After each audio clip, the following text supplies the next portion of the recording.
Bonjour à toutes et tous, ici Kestrel. Tout d'abord, merci beaucoup pour vos retours sur les précédentes vidéos, surtout celles sur Outer Wilds, et déjà je peux vous dire que d'autres du même genre sont en préparation. Mais comme vous avez pu le constater, je n'ai rien sorti depuis... un petit moment. Eh bien c'est parce que je m'attelais à la création d'un projet qui m'a pris beaucoup de temps, notamment parce que j'ai quasiment tout fait moi-même. Certains d'entre vous savent que je stream depuis un petit moment, lien dans la description, tout ça tu connais, et j'ai donc le plaisir de vous présenter La Tablée, un projet de jeu de rôle sur table en stream et où peut-être même vous pourrez aussi participer.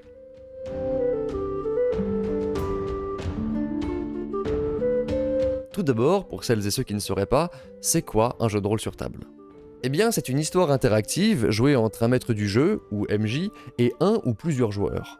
Les joueurs incarnent chacun un personnage, tandis que le MJ fait office de narrateur et incarne tous les autres personnages, les PNJ, personnages non joueurs. Par exemple, le MJ peut indiquer aux joueurs « Alors que vous pénétrez dans la taverne, le bruit de la pluie battante est instantanément remplacé par celui des rires et des conversations. La taverne est remplie de monde. » Aussitôt, l'aubergiste, un homme jovial et rondouillet, vous accueille en disant « Bien le bonjour, voyageur. Alors, qu'est-ce que ce sera ?» Du coin de l'œil, vous remarquez un elfe assis à une table qui joue aux cartes avec un petit Hador à côté de lui. Et plus loin, près de la grande cheminée, une personne encapuchonnée arborant une fleur de lys argentée. C'est votre contact. À partir de là, les joueurs peuvent parler avec l'aubergiste, boire un verre, jouer aux cartes avec l'elfe, tenter de lui voler son or, foutre le feu à la taverne ou que sais-je encore, la seule limite est l'imagination et les limites du possible, bien entendu. Les joueurs réagiront donc aux situations données par le MJ, qui lui devra s'adapter aux actions des joueurs, qui du coup sont plus ou moins aléatoires selon les joueurs, et ainsi de suite afin de créer, ensemble, une histoire. Et parce que l'aléatoire c'est rigolo, les actions importantes ou difficiles seront réalisées à l'aide de jets de dés, mais ça on en parlera plus en détail plus tard. Un JDR sur table peut se jouer habituellement, comme son nom l'indique, sur une table, mais également à distance via des logiciels comme Roll20. Nous ferons ça autour d'une table parce que, quand même, c'est plus convivial. Et puis ça s'appelle La Tablée. Ce serait quand même con, sinon.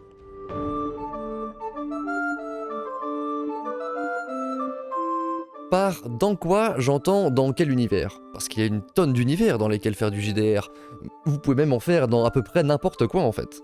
C'est très souvent du médiéval fantastique avec Donjons et Dragons qui est le plus connu, mais vous pouvez aussi en faire dans de la SF, du Lovecraft, du Pokémon, de la Première Guerre mondiale, du Hadibou. Ce serait marrant du Hadibou quand même. Ici, pour la première histoire, qui sera une campagne, donc une histoire s'étalant sur plusieurs séances, ce sera dans l'univers de The Witcher.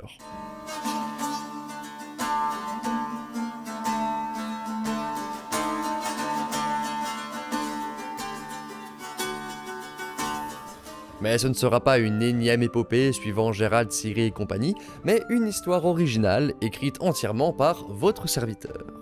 L'histoire se passera globalement pendant les événements du jeu The Witcher 1, après la Seconde Guerre du Nord. Et même si on ne suit pas l'intrigue du jeu, je garderai et prendrai évidemment en compte les événements importants de l'histoire canon, à moins que les actions des joueurs ne les changent. Alors d'avance, désolé si on froissera quelques puristes en changeant un peu ou énormément certains événements, mais je privilégierai toujours la cohérence au sein de mon histoire plutôt que la fidélité pure et dure aux événements des livres et des jeux.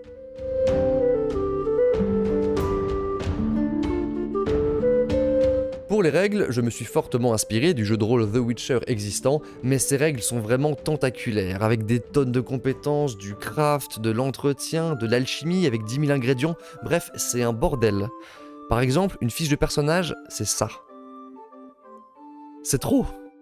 Donc, dans un souci de compréhension et d'accessibilité pour les joueurs qui ne sont pas tous des rôlistes chevronnés, et surtout pour vous, les spectateurs, j'ai dû tout simplifier et donc forcément tout rééquilibrer. Voici donc à quoi ressemblent mes fiches de personnages. C'est déjà un peu plus lisible. Les statistiques et compétences entrent en compte lors des jets de dés. Par exemple, si un des personnages veut enfoncer une porte d'un coup de pied, il devra réussir un jet de force. Si, comme Triss, il a 50 en force, il devra donc jeter les dés et faire 50 ou moins. Plus le résultat est bas, mieux c'est. Sachant que les résultats de 1 à 5 correspondent à une réussite critique, donc un résultat exceptionnellement bénéfique, et les scores de 96 à 100 correspondent à un échec critique, et c'est souvent là que ça devient rigolo. Les compétences s'ajoutent simplement à la statistique lorsque cela est approprié. Par exemple, toujours avec Triss, si elle tente de convaincre quelqu'un de leur donner une information en lui faisant de l'œil, ce sera un jet d'éloquence auquel s'ajoutera sa compétence séduction, pour un total donc de 65.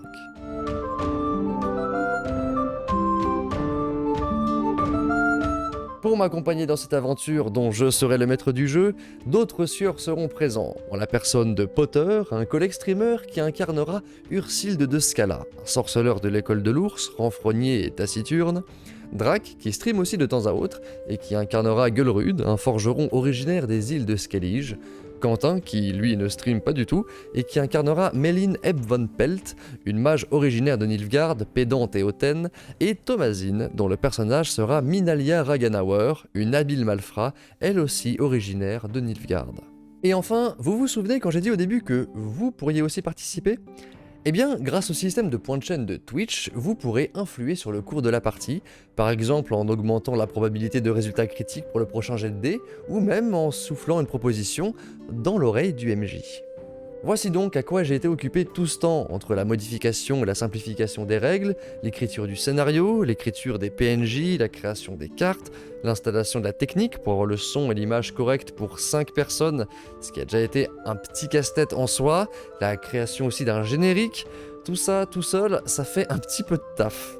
Mais j'ai le plaisir de vous annoncer que l'aventure commencera le samedi 7 janvier à 15h sur ma chaîne Twitch donc, et je posterai les rediffusions sur cette chaîne. Comme dit au début, les pixels d'antan et surtout les vidéos narratives reviendront, j'ai déjà quelques idées qui mijotent dans ma tête, et sur ce, prenez soin de vous, prenez soin des autres, et on se retrouve autour de la tablée.